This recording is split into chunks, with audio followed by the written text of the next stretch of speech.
Krishna, Krishna Krishna, Hare Hare Rama, Rama Rama, Hare Hare. Hare Krishna, Hare Krishna, Krishna Krishna, Hare Hare, Hare Rama, Hare Rama, Rama Rama, Hare Hare. Hare Krishna, Hare Krishna, Krishna Krishna, Hare Hare, Hare Rama, Hare Rama, Rama Rama, Hare Hare. Hare Krishna, Hare Krishna, Krishna Krishna, Hare Hare, Hare Rama, Hare Rama, Rama Rama, Hare Hare. Hare Krishna, Hare Krishna, Krishna Krishna, Hare Hare, Hare Rama, Hare Rama, Rama Rama, Hare Hare. Hare Krishna, Hare Krishna, Krishna Krishna, Hare Hare, Hare Rama, Hare Rama, Rama Rama, Hare Hare. Jaya Prabhupada, Prabhupada, Prabhupada, Srila Prabhupada, Jaya Prabhupada, Prabhupada, Prabhupada, Srila Prabhupada, Gurudev, Gurudev, Gurudev, Jaya Jaya Gurudev, Jaya Jaya Gurudev, Gurudev, Gurudev, Jaya Jaya Gurudev.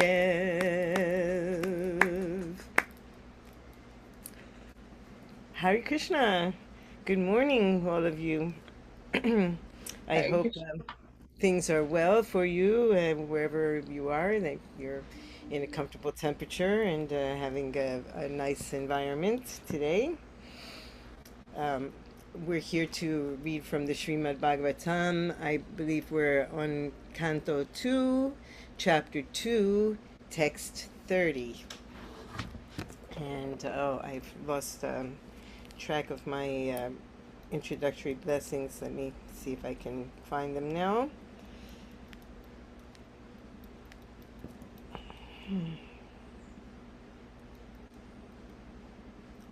I'm sorry, I don't know them from memory yet, but I know I'm here.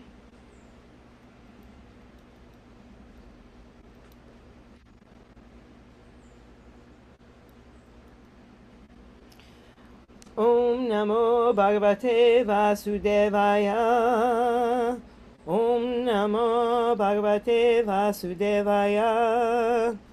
Om Namo Bhagavate Vasudevaya. Janmad Yasyo Yaton Mavyad Itaratas Kartes Abijnas Varat Tene Brahma Thridaya Adi Kavaye Muyanti Yatsuraya Tejo Varam Ridam Yata Vinamayo Yatra Trisargo Mrisha Damna Sevasara Nirasta Kukakam Satya Param Dimahi Narayanam Namaskritya Naram Chaiva Narotam Devim Sarasvatim Vastam Tato Jayam Udirayet. Before reciting this Srimad Bhagavatam, which is the very means of conquest, one should offer respectful obeisances unto the personality of Godhead, Narayana, unto Narayana Rishi, the supermost human being, unto Mother Sarasvati, the goddess of learning, and unto Srila Vyasadeva, the author. Nasta prayesh abadresu nityam bhagavata sevaya bhagavatiyutama sloke bhaktir bhaivati nashtiki.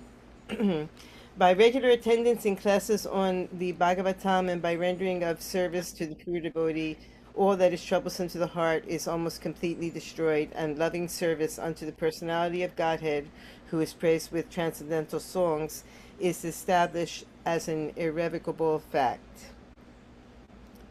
Vayam tuna vipriyama utamashloka vikrame yakrini vatam rasa jnanam svadu svadu pade pade.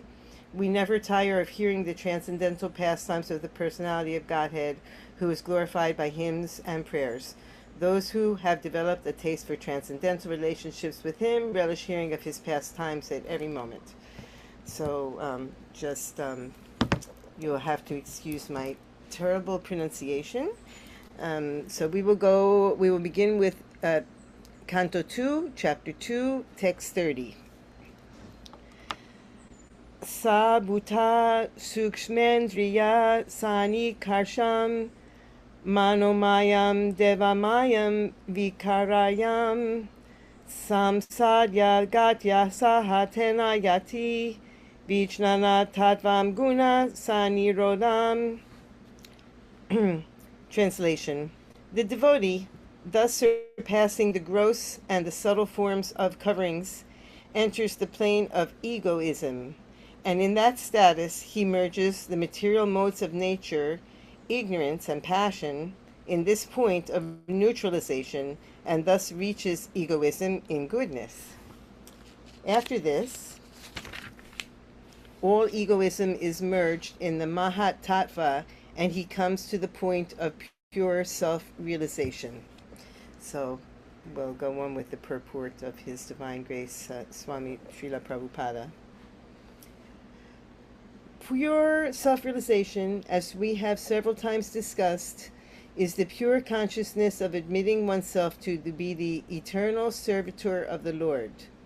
Thus one is reinstated in his original position of transcendental loving service to the Lord, as will be clearly explained in the following verse.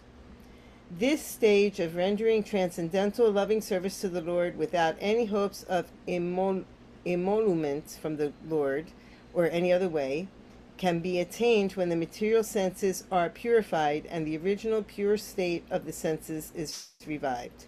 It is suggested herein that the process of purifying the senses is by the yogic way, namely the gross senses are merged in the mode of ignorance, and the subtle senses are merged in the mode of passion. The mind belongs to the mode of goodness, and therefore is called Devamaya, or godly. Perfect purification of the mind is made possible when one is fixed in the conviction of being the eternal servitor of the Lord. Therefore, simple attainment of goodness is also a material mode. One has to surpass this stage of material goodness and reach the point of purified goodness, or Vasudeva Sattva. This Vasudeva Sattva helps one to enter the kingdom of God. We may also remember in this connection that the process of gradual emancipation by the devotees in the manner mentioned above, although authoritative, is not viable in the present age because of people's being primarily unaware of yoga practice. The so-called yoga practice by the professional protagonists may be physiologically beneficial, but such small successes cannot help one in the attainment of spiritual emancipation, as mentioned herein. 5,000 years ago, when the social status of human society was in perfect Vedic order, the yoga process mentioned herein was a common affair for everyone, because everyone, and especially the Brahmana and Kshatriya, was trained in the transcendental art under the care of the spiritual master far away from home, in the status of brahmacharya. Modern man, however, is incompetent to understand it perfectly.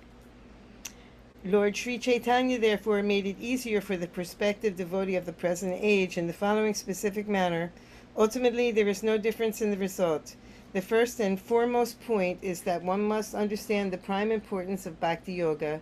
The living beings in different species of life are undergoing different terms of engagement according to their fruitive actions and reactions. But in the execution of different activities, one who secures some resources in Bhakti Yoga can understand the importance of service to the Lord through the causeless mercy of the Lord, as well as that of the spiritual master.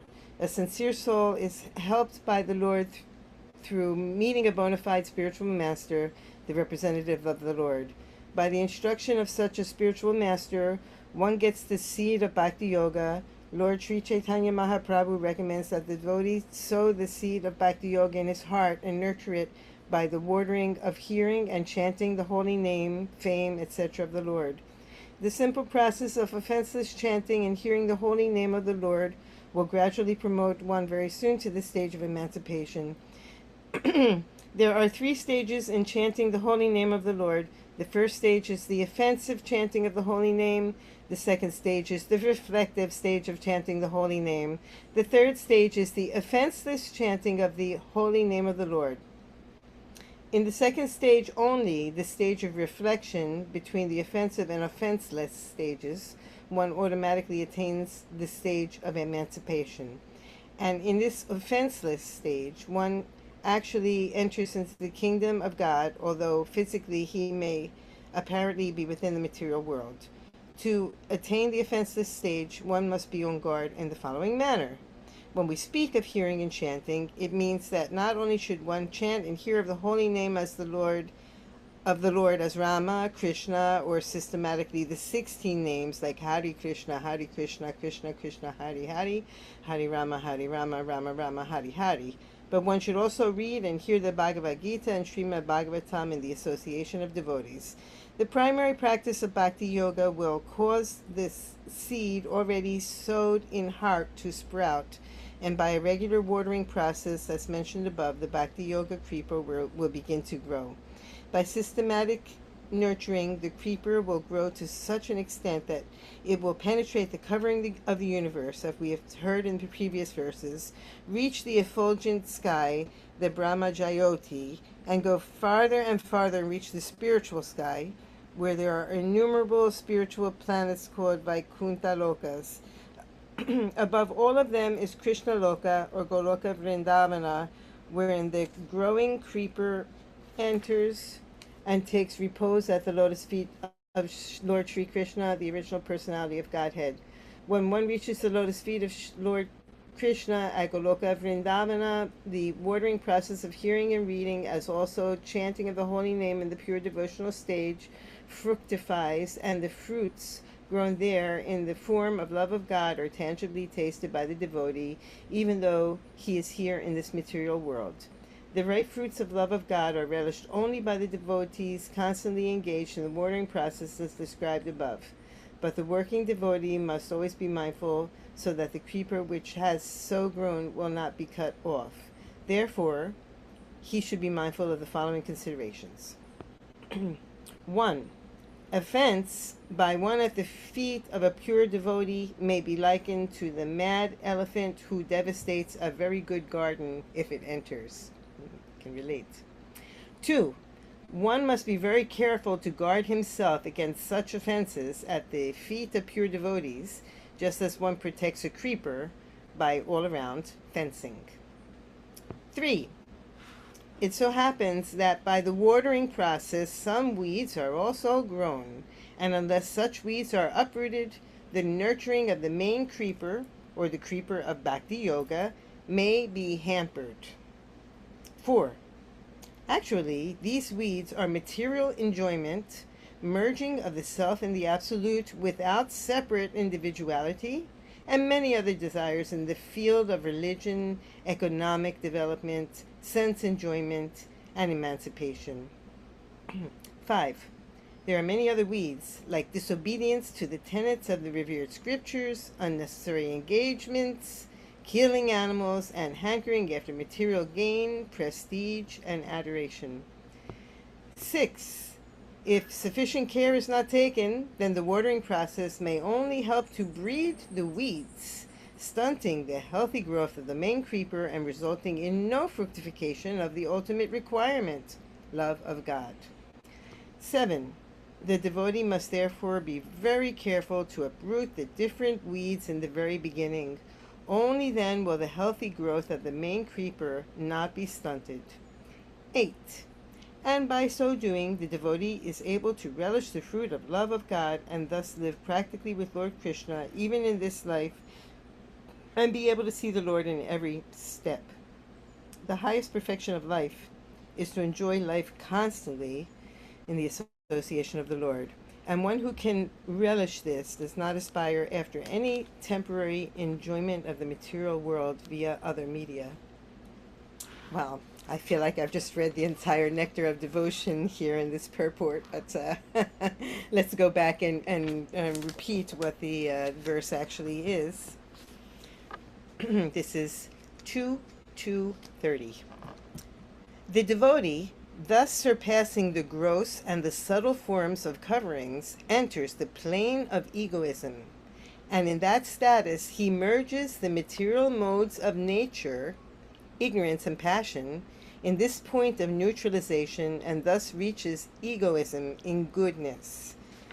After this, all egoism is merged in the Mahatattva, and he comes to the point of pure self-realization. This is a very, it speaks very simply about a very complicated topic. Here, if we can just merge these material modes, the ignorance and passion, and somehow reach an egoism that's actually in goodness, that's like the first step in our material, in our leaving of the material nature. And there's many details here, but the thing that I find the most interesting is that after this point, when all the egoism is in this mode of goodness, one can actually come to the point of having all the egoism in the Mahatattva and living in pure self-realization. So beyond that, well, now we go into the Nectar of Devotion here. I'm ready for anybody else to begin to make comments on this verse.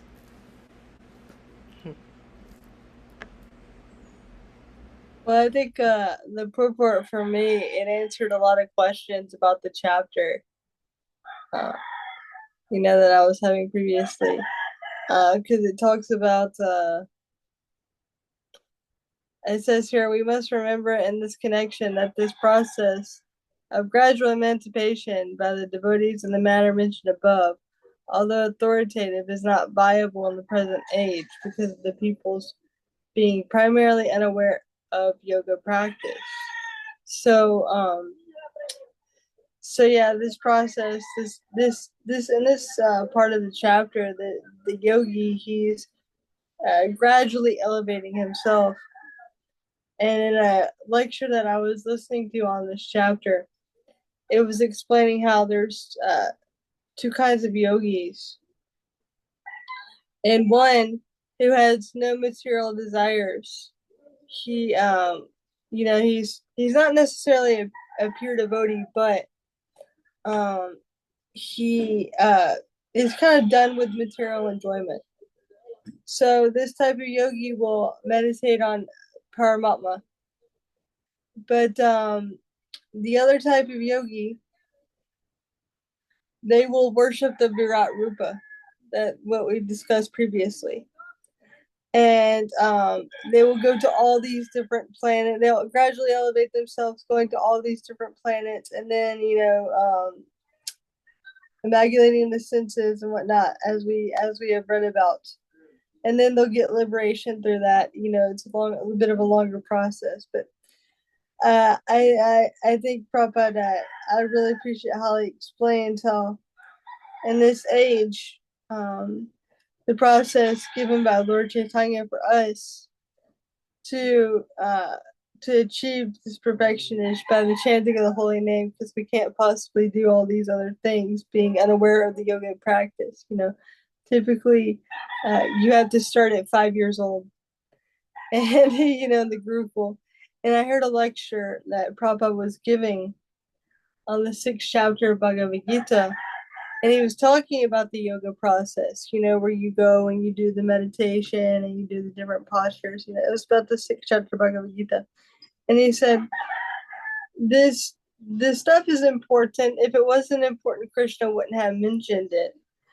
But he said it's practically impossible to perfect in the age of Kali Yuga, because we don't have uh, the mode of goodness conditions required to be able to do this. And Kali Yuga, everything is pretty much run off the modes of passion and ignorance.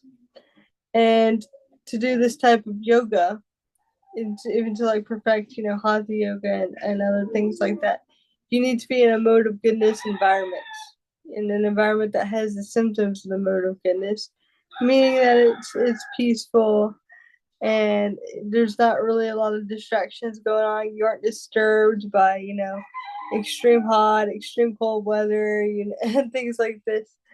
And so since we don't have that, Lord Chaitanya has given us this simple process of chanting the holy name.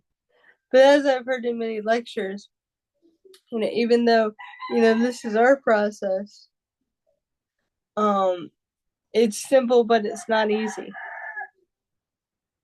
Because it's not easy to actually sit and hear the holy name for 2 straight hours attentively. That's why you see, if you go in the temple, most people have to get up and walk when they chant or something, because you can't actually sit down. So we have our process, and Prabhupada stressing this point in this purport, and I appreciate that.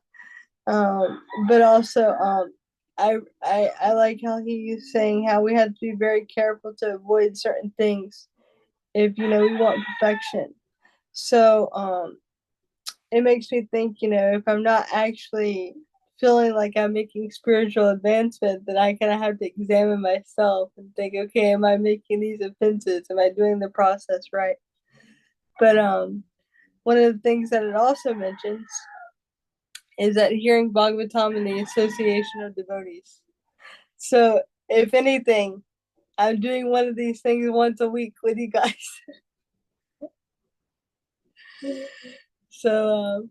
so yeah, and then I'm also reminded just one last thing, and I'll let Govinda make some comments if you would like. I I appreciate Manath Maharaj's point that he made in his class last week, that Shukadeva Goswami was also speaking to many people in this assembly. Which he wasn't just speaking to Maharaj Parikshit, which is why he had to take that into consideration. And so it's also reminding me of when I'm sharing Krishna consciousness with others, to take into account everybody that might be listening. And I think Prabhupada, he also takes his audience into account as well in this purport when he's explaining this process. But at the same time, well, throughout the whole chapter, he's been explaining this yoga process. But now we're coming to the part where he's saying, but for this age, we can't exactly perfect this. So he's also taking into account his audience. So it's a very important thing also to remember when we're sharing Krishna consciousness with others, at least for me, to also take into account everybody that might be listening. But anyway, those are my realizations. Govinda, you have anything you want to add? Hare Krishna. I feel like my audio is low, but Yamuna was saying I sound okay. Can you hear me, or is it low? For me it's low, but I can hear you. Yeah. Yeah, I'll just it's put my low, but you're heard. Yes. I'll put my headphones.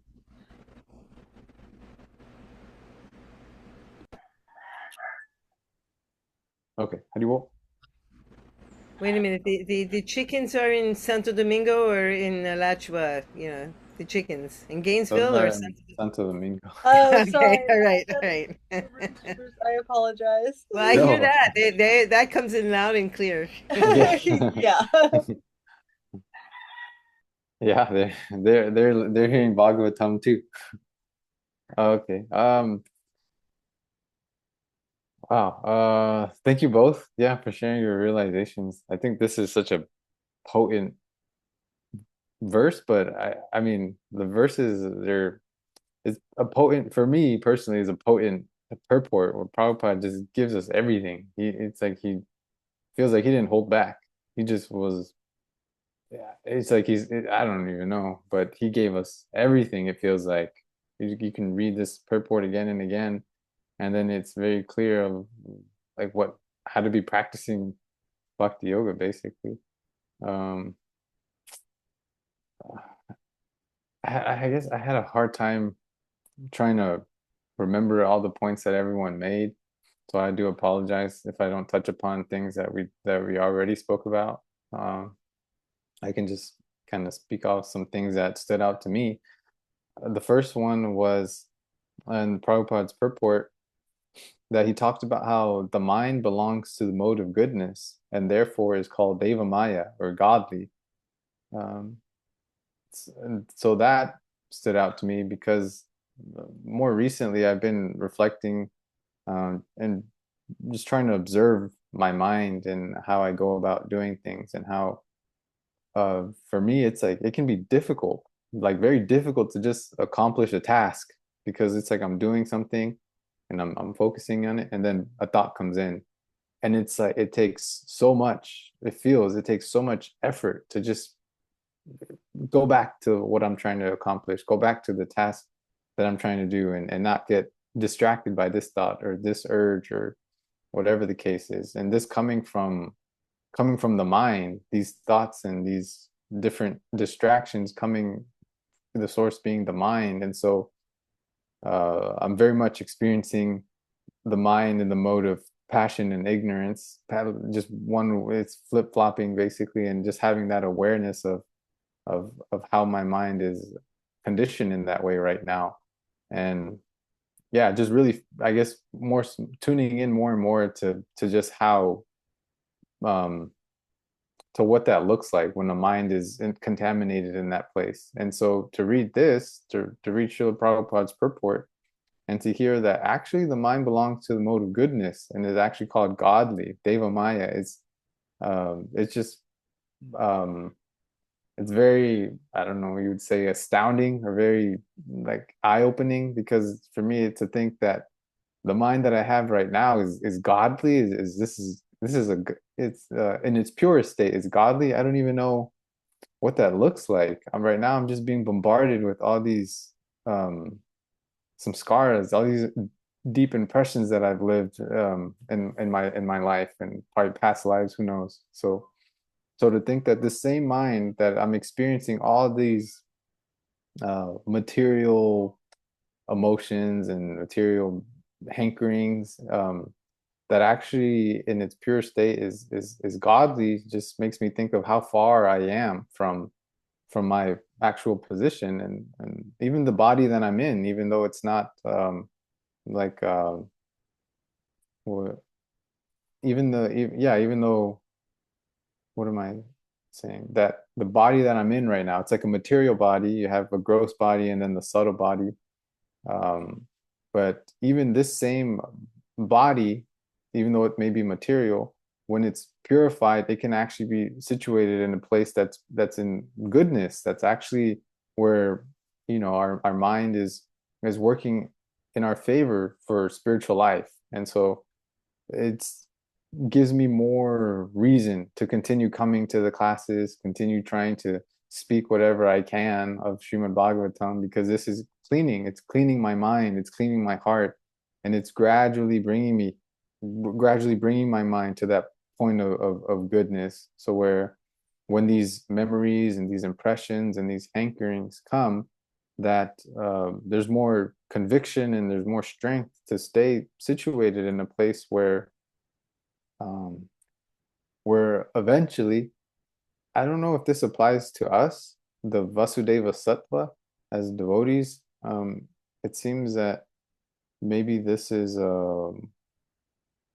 maybe this ties in more with the yogis, but basically what I'm trying to express is that through this continual process, as Srila Prabhupada says, the continual hearing and chanting of the of Bhagavad Gita and Srimad Bhagavatam and the association of devotees, that this is gradually bringing all of us to a place where even if these desires come and these hankerings come and we're getting distracted, that we can still come back to wanting to remember Krishna, remember the devotees, remember our guru, and um, so just reading Prabhupada's purport is just giving me more reason to continue. Yeah, this is what I'm trying to express.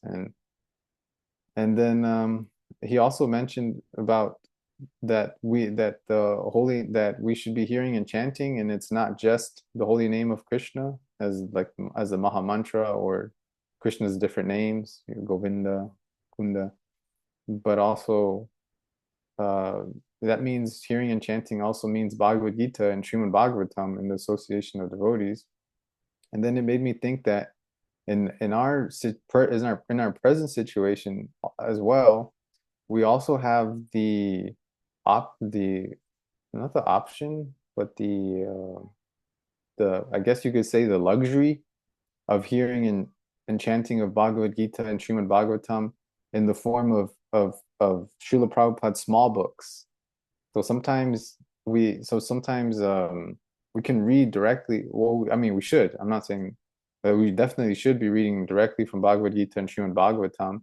But my point being that sometimes it can be a little bit challenging to connect with it, or the points being made, the verses, um, as they are, it can be a little daunting. Maybe sometimes it can be intimidating for us, especially if someone's new coming into Krishna consciousness. And so if we and so we're so fortunate that Prabhupada has given us the same Bhagavad Gita, the same Srimad Bhagavatam, but in the form of these smaller books that express the same exact verses, but they're expressed in such a way that it's so approachable and so approachable and very it meets us and it's not so intimidating or daunting. Like specifically, I've been reading On the Way to Krishna, and in On the Way to Krishna, they're based on lectures that Srila Prabhupada gave in New York in like 1966, 67, around that time.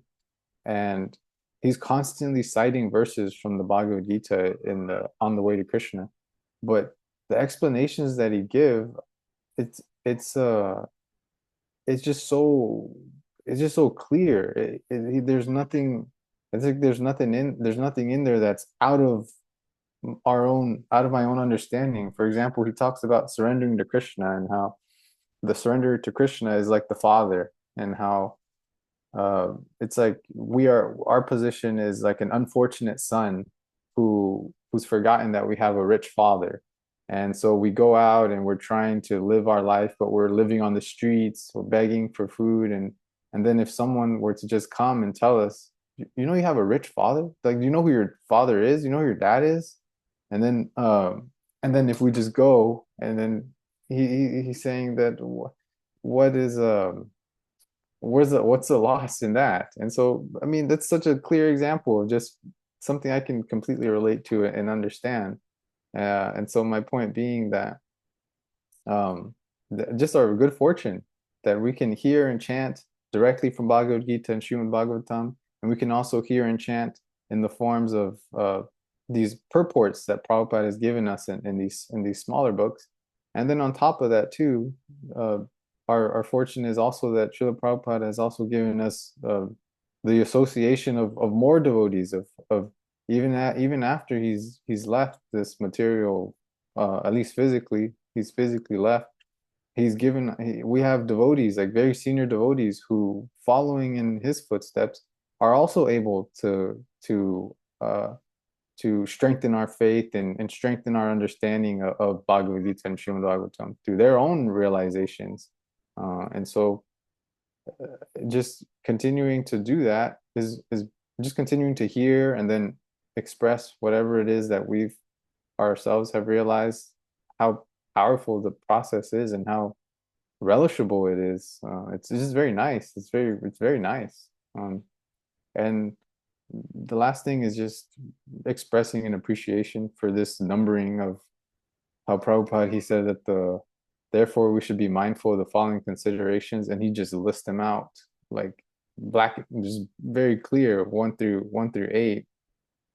Um, and it even, and just like we're talking about how Prabhupada's purport was answering our questions, how um, yeah, that, I mean, that stood out to me too, where he answered the question about the yogi and everything that we're reading. Is this applying to us as devotees, or is this who does this exactly apply to? And he even answered that question.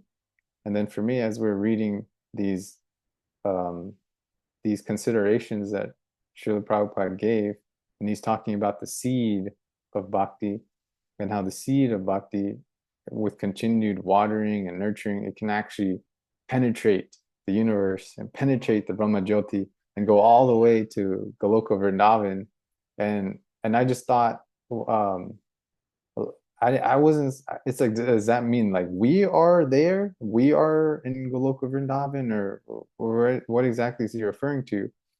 And then in the considerations, or I think maybe in the purport itself, oh yeah, he says it, not actually, he doesn't say it in the considerations. He says it before that, but he says that um, the fruits grown there in the form of love of God are tangibly tasted by the devotee, even though he is here in this material world.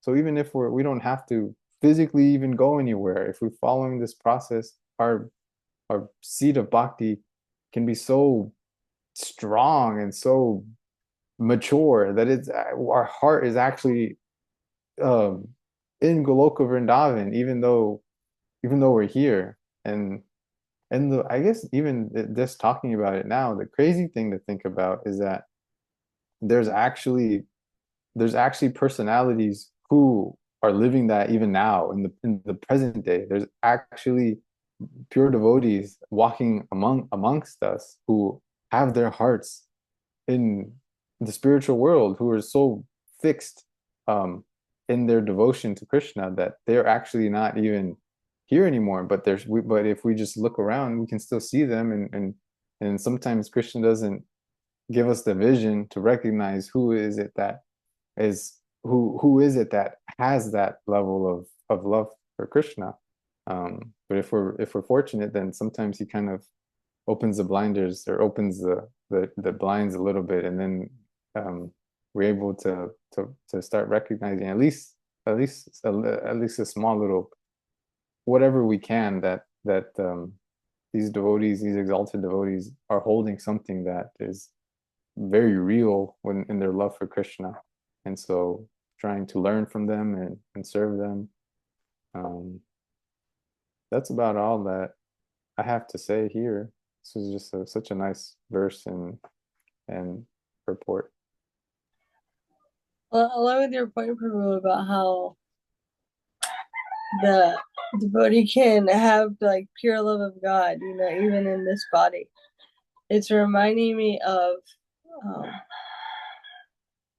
like um, like I had mentioned before about the Raganugas, how they're cultivating a certain relationship with Krishna internally, but externally, they're doing all these other things. So we even see, like with the pure devotees, even if you study Srila Prabhupada's life, there are moments where he had, like this intense ecstasy of pure devotee.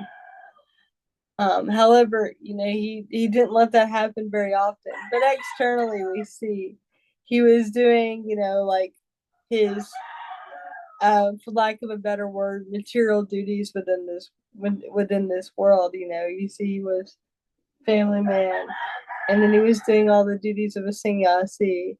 He was preaching Krishna consciousness and all that. but very much internally. He had that connection with Krishna, and it is often said that a pure devotee, when they get purified, they see Krishna everywhere. And so, therefore, Prabhupada mentions in one purport in the seventh canto that for a devotee, heaven and hell are all the same because he's always with Krishna. He's never kind of lost. So it doesn't really matter where he goes because he's always in Vaikuntha in one sense. So anyway, what you're saying, it made me think of that. Yeah, and then thank you very much for sharing that. It also reminded me of in On the Way to Krishna, Prabhupada emphasizing that point too. I think one of the chapters is called Seeing Krishna Everywhere, and he cites the verses from the Bhagavad Gita where Krishna says that I am the taste of water, like Rasoham Apsu Kaunteya, and and he's saying I'm the sound Om, and I'm the sun and moon, and so Prabhupada emphasizing these verses that how we can, how even, someone who's just learning about Krishna can practically see Krishna everywhere if we just meditate on these verses. So we don't even have to be at the level of a pure devotee to at least start having a mood or emotion or sentiment, to at least start with something that Krishna is everywhere. Yeah, Armila Devidasi, I think she actually wrote something about seeing Krishna everywhere, and she takes 10th canto of Bhagavad Gita and talks about how basically we can meditate on Krishna in our everyday life. Like these are instructions for how to see Krishna, like you mentioned, the taste and water and things like that. And even like the sun and the moon.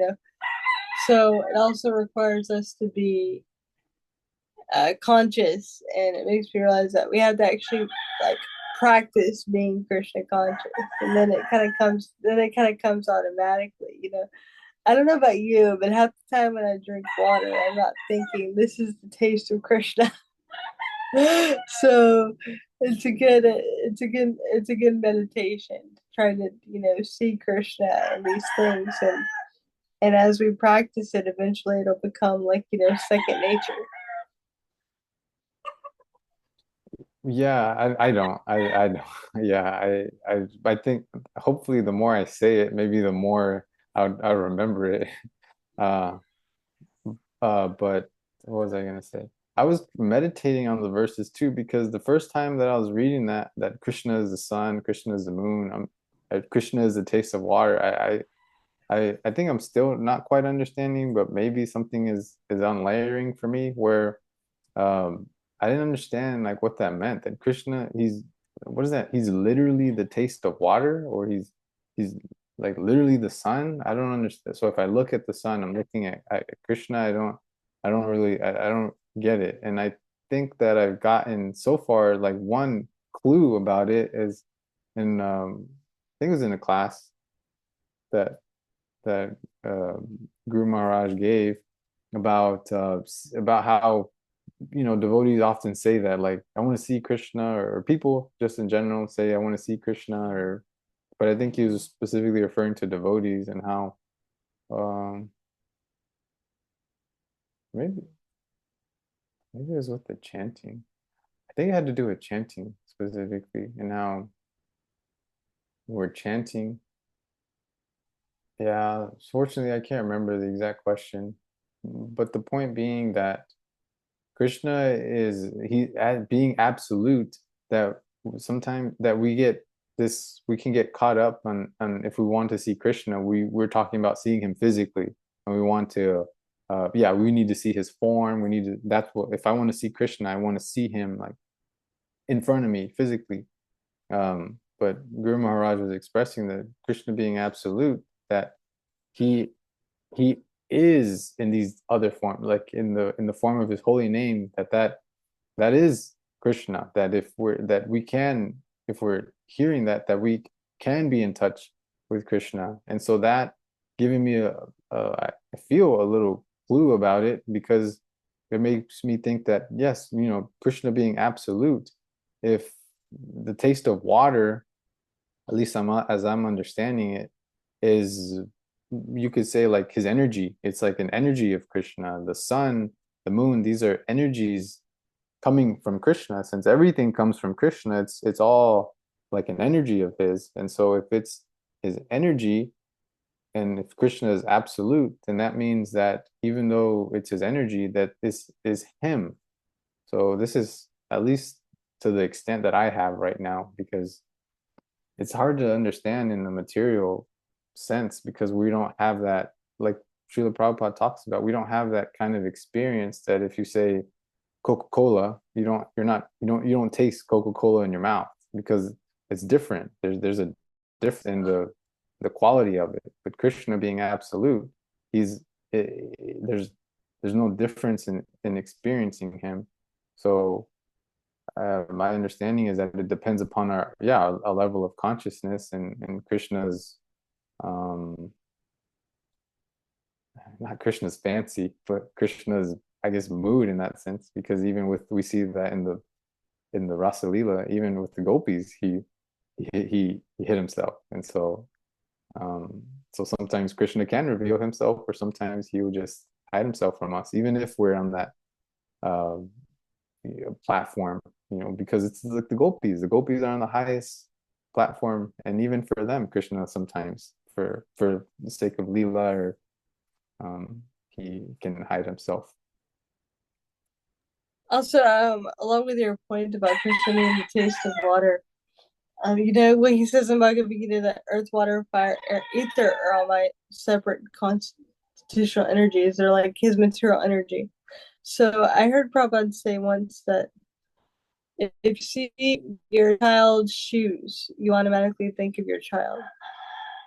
So like these different, like even if it's like the material energy, it's still like coming from Krishna, it's still belonging to Krishna. And so the devotee thinks of Krishna when they see these things because they know it's manifested from him. And just the same thing happens if you see something that belongs to your friend, you think it's your friend, things like that. So so yeah, that's how I see it. It's water, it's not directly Krishna according to my understanding, but it's part of his material energy, so therefore the devotee tastes Krishna when they drink water. Uh, uh, I guess one last point, or if, I don't know if Yamuna wanted to add anything from what's been said. I don't know if we'll have time for another verse. I think we I can don't think just, so. yeah, See, the next yeah. verse has also a very, very long purport. Oh, there you go. Yes, I just wanted to add that in a way here, Prabhupada covers everybody when he talks about the stages in chanting of the holy name.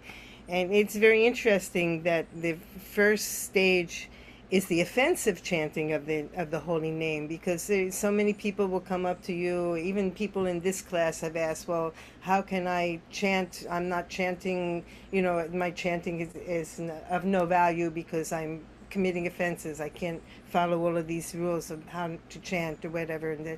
And the response is basically, but chant anyhow. Chant even though you're committing offenses. Chant, and because as you can see, Prabhupada here explains that there's kind of like a transformation that takes place, and the first stage is full of offenses, yes, but then there's a second stage, the reflective stage of chanting the holy name. And this is very interesting because it's said that in this particular stage, one actually can attain emancipation. Oh, what does that mean?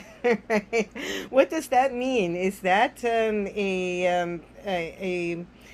how would you say? Is that being also, how would you say, a formless type of emancipation, or the words of the Maha Mantra are only the form, because then we come to the third stage, which is offenseless, where you're not doing any offenses, but in that particular stage you actually enter in the kingdom of God. And so then one is not even any longer aware of chanting because one is just living in that realm. And so this is very, we haven't really begun a discussion on that, but this is very interesting, these three stages of the chanting, starting with offenses and then going through a reflexive stage and then coming to the offenseless stage. I'm gonna I had to look up the definition of emancipation just to make sure that I knew the definition because I was like, I think I knew the definition, but I'm gonna look it up just in case. Can you read the part where it's talking about which stage one gets emancipation again?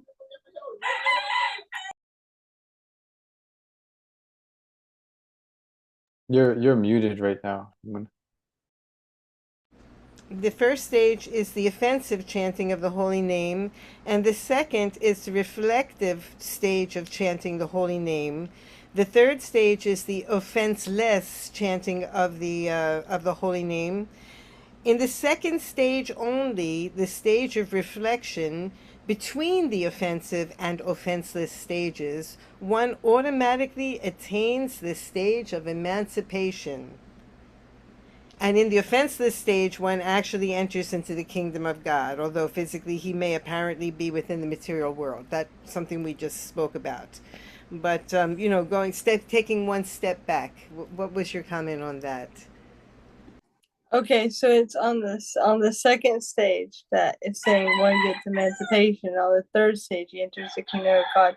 So, looking at this definition of emancipation, the fact or process of being set free from uh, legal, social, or political restrictions or liberation. So, what I was thinking, or at least what it seems that that means to me, or according to my limited understanding of Christian consciousness, that in the second stage, one gets free from kind of material desires, material designations, things like this. This is how I was taking it. Because I know that first you have to do that before you can actually enter into the spiritual world. So you have to get somewhat free of thinking you are the body, desiring material enjoyment, things like that. So that's how I was taking it. I was taking it the same way, that when Prabhupada mentions emancipation or liberation, that it makes me think that he's referring to that material uh, desires. We're free from the material desires, that material hankering. It's not something that weighs so heavily on us anymore. And it makes sense, because how could you get to the stage of being, how could you enter into the kingdom of God if you still have these desires and these hankerings? Because then your heart isn't fully in it. Your heart is kind of split into, I want this, and then I also want Krishna. And so to get into the spiritual abode, your heart has to be there for Krishna, which it happens. It just, we have to continue chanting and doing exactly what we're doing. And also the second definition of emancipation is freedom from slavery. So like Yeah. we're until we're fully Krishna conscious, we're kind of slaves to the senses. Prabhupada also, he talks about that. He says, nobody wants to be servant, but we're serving all the time. You're serving the senses. The senses are bad masters. So the way you get emancipation, in that sense, you're not necessarily under the dictation of your senses anymore. Mm. I was reading yesterday, Prabhupada was talking about how we we think we have so much intelligence and that we've even conquered material nature. But that's where it's like the Maya ya Durat Yaya. I think it's like where Maya has stolen our intelligence, or our intelligence has been taken by illusion. And in that, I mean, it was funny reading it, but then reflecting on it, it's not so funny. Where he talks about how, yeah, we think we have this much intelligence, but yet material nature is constantly kicking us, is giving us kicks, and we're saying like, thank you, can you please continue kicking me? This is our mood. This is and we're thinking we're so intelligent. Oh, he was expressing that we've gotten so accustomed to the kicking of Maya kicking us, material nature kicking us, that we're saying, oh, thank you, this is okay, this is all right, this is, thank you, can I have more kicks? um yeah, and actually a nice segue to the specifically what chanting is that Guru Maharaj has written the Harinam Chintamani, which I believe covers these stages of chanting. It talks about the stages of chanting. Yeah. And there was something else I wanted to mention, but I think I forgot now. Also, there was another thing I saw in the report as well, but I want to see if Yumuna had something she wanted to add. Mm. I thought it was interesting how when Prabhupada is going to the list of things that we should avoid, offenses to the devotees are kind of mentioned twice. Can you say that again? Offenses to the devotees are kind of mentioned twice. Like, oh, in the list? The list. Offense by one at the feet of a pure devotee may be likened to the bad elephant devastates a very garden if it enters. And one must be very careful to guard himself against such offenses at the feet of pure devotees, just as one protects a creeper by all around fencing. So, like these offenses to the devotees are mentioned twice just in a different way. I thought that was really nice, emphasizing a point, about how I guess probably also talks about the weeds in different ways too. But the very first one, like the offenses to pure devotees, it's like at the top of the list. And I heard once that one of our acharyas, I think it was Bhaktivinoda Thakur, said, "This is the root of all the other offenses. That if one can avoid this offense, they won't commit the other ones." This, and then I've also heard inattentive chanting. Also, but these two, we can connect it to those two, or what calls the other offenses, like the 10 offenses that we have: disobeying the orders of spiritual master and blaspheming the Vedic literatures. But definitely these offenses to the pure devotees, when we're practicing Krishna consciousness, and the inattentive chanting. Chaitanya Charitamrita talks about these weeds a little bit more, but these two things are definitely what causes the weeds to kind of grow within us as we're practicing. So we have to be very careful. Cassandra's Guru Maharaj, he would send these, I guess, like nectar drops, or one of his disciples would send these like nectar drops, just these short excerpts of things that he was reading or realizations. And I remember that he was always, I think almost every single time, he would always end it with something along the lines of chanting, but then always he said, please and please avoid sadhu ninda. He's just always emphasizing to avoid, like what we're talking about, which is offending the devotees. So if we're hearing that from exalted personalities, and this is and again, if Prabhupada is emphasizing it that much, then yeah, it's something to definitely prioritize, and not in a way to scare us. It's like we have to be in association of devotees, so it's not like we can run away from the devotees. We just have to, and Krishna is in our heart, so he can recognize if we're intentionally trying to do something rude or mean to someone, or if something is a misunderstanding. So, well, it's 9:33. I don't know if there are any last comments before we wrap up today's class. I just wanted to apologize again for the roosters. Here it's like there's no HOA, there's no noise regulation. So it's like, you just gotta tolerate it. At least And it starts before sunrise, right? It starts before sunrise, yeah. Oh yeah, at least there's not blaring bachata music going on right now. So you get that sometimes too, the bachata that we're blaring as if it was in your room. Wow. And And here's So, salsa.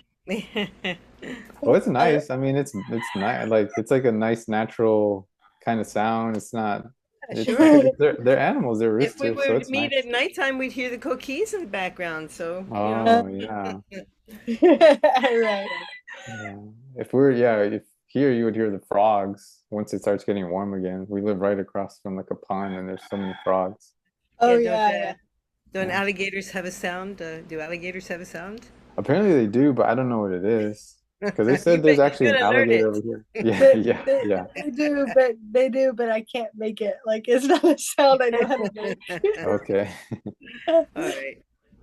Okay, well, I don't Anyway, know Well, if we want to. Hare Okay, well, Krishna. thank you. Yeah, thank you both yes, very it's much. been a wonderful Oh, session. It's good yes, one. to associate speaking about Srimad Bhagavatam. And what is it you'd like to say, Govinda? That Guru Maharaj, he's giving a class in Vrindavan. I believe the ISKCON Krishna Balaram, it seems. He says that the temple in Vrindavan, he's giving a class tomorrow or Not the tomorrow. I time was zone. Yeah, the time confused zone because throws I me off thought so it was much. today, but it's I, Saturday, which is tomorrow. yes, but for them, it's like their tomorrow is in, I think, a couple hours or so. Well, So, yeah, yeah, but I sure. did the time difference. So I think for us, it should be 7 a.m. I'll check again, but I'll post it in WhatsApp. But so, anyways, if for anyone hearing, Guru Maharaj will be giving a class in Vrindavan tomorrow, 5:30 p.m. or January 11th, Saturday, January 11th at 5:30 p.m. Indian Standard Time. So whatever time that is for whoever's listening. So thank you very much. Srila Prabhupada ki jai, Srila Jai. Maharaj ki jai, Srimad Bhagavatam ki jai. Vanchakalpatarubhyascha kripasidubhya vacha patitanam pavanebhyo vaishnavebhyo namo namaha. Hare Krishna. Hope you all Hare have a Krishna. very nice week. You too. Haribo. Oh, I don't We'll know if have Guru another Maharaj is. a separate meeting, I guess. So this will not be recorded. So we'll leave the Yes. meeting and then join back up. Well, I That's think that honestly, he could just stop the recording in the live stream, but I don't know if he's available right is now. he Maybe here? he's been waiting for us.